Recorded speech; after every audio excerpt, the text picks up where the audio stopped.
Hey friends, so I want you to think about what happened last in the last chapter, chapter 6, hiding. So remember that Junie B had hid and Miss is really scared and everyone's looking for her, and Junie B was hiding because she didn't want to go on the bus. And now she had just gotten out of her hiding spot and she's messing around in her teacher's things. So we're going to see what happens next. This is called chapter 7, Peeky Holes and Spying. Peeky holes and spying. What does it mean to spy? I want you to tell someone by you. What does it mean to spy? If I'm telling you you're spying in peeky holes and you're being sneaky, what does it mean to be spy? So spying is when you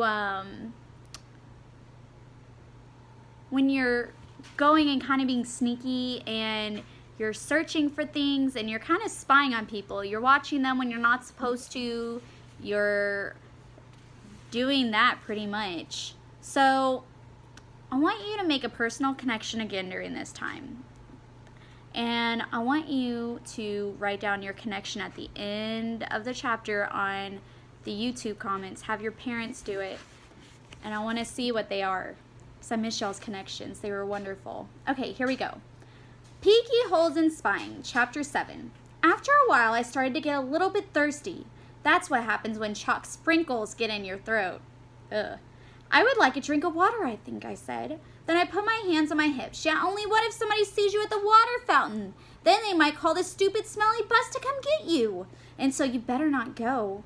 I stamped my foot. Yeah, only I have to. I have to go, because there's dumb chalk in my throat. Then all of a sudden, I got a great idea. I pulled a chair over to the door, and I peeked out the window at the top. I'm a good peeker. One time I peeked right into Grandma Miller's mouth when she was sleeping, and I saw that dangly thing that hangs down in the back. I didn't touch it, though, because I didn't have a little stick or anything, that's why. So there's this little thing in the back of your throat. It's dangly, like Junie B was saying, and you never want to touch it, because sometimes it makes you throw up. And yeah, so it's a good thing she didn't touch it, because this would change the story. Anyway, I didn't see anybody in the hall, and so I opened the door a crack, and I sniffed. Because when you sniff, you can smell if there's people around. I learned sniffing from my dog, Tickle. Dogs can smell everything. People can mostly just smell big smells, like stink and flowers and dinner. Nope, don't smell anyone, I said. Then I ran to the water fountain, and I drank for a long time. And nobody tapped on me and said, "Hurry up, girl." After that, I stood on my tippy toes, and I tippy-toed to the media center, because I love that place, remember? The media center is kind of like a fort. The shelves are like walls, and the books are sort of like bricks, and you can move some of them around and make peeky holes. Peeky holes are what you spy out of. Then if you see somebody coming, you can make your breath very quiet, and they won't find you. I spied for a long time, but nobody came. The only people in the media center were just me and some fish. The fish were in a big glass tank. I waved at them in there. Then I stirred them with a pencil. I love fish very much. I eat them for dinner with coleslaw. Coleslaw is this creamy stuff that has lettuce in it. Ask your parents to show you a picture. Usually it's with like dinners and stuff. They eat it with like the main dish. Just then I saw my most favorite thing in the whole world. Its name is electric pencil sharpener, and it was sitting right on the librarian's desk. We had an electric pencil sharpener in class. "Hey," I said, very excited, "I think I know how to work that thing."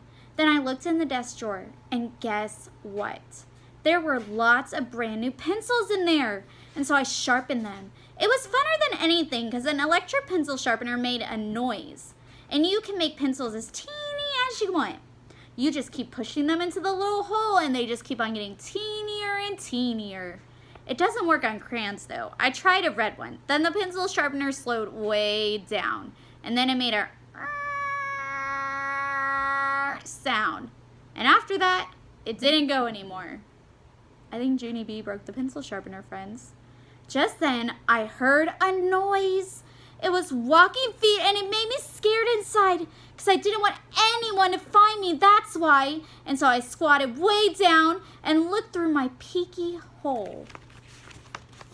Look at Junie B. She's in the library and she's peeking. How do you think she's feeling right now? I think she's feeling nervous and scared. Then I saw a man with a trash can. He was singing Somewhere Over the Rainbow. That's a song I know. It's from my favorite movie, which is called The Wizards of Oz. It's called The Wizard of Oz. The man with the can didn't see me. He walked down the hall, then I heard him go outside. I stayed squatted down for a long time, but he never came back. Whew, that was a close one, I said. And so then I ran to find a better place to hide. So that's the end of our chapter. Now I want you to think about, I want you to infer who the man in the trash can is. The book didn't tell us who he was, but I bet you have some background knowledge to think about who a man who had a trash can and was walking around the school, and they might be there after you're gone, and they're usually there when you're there too, but they stay late to clean up. What is that person's name called? Who is that? The custodian. The custodians are the one who cleans. So the custodian was walking around and Junie B was being all sneaky, and she's still sneaking. So I want you to tell the person by you your personal connection that you made, and then I want you to be thinking about, tell them what you think may happen next in the book when I come back to read to y'all. So I hope y'all have a wonderful night, and I can't wait to read with y'all again. Bye, friends.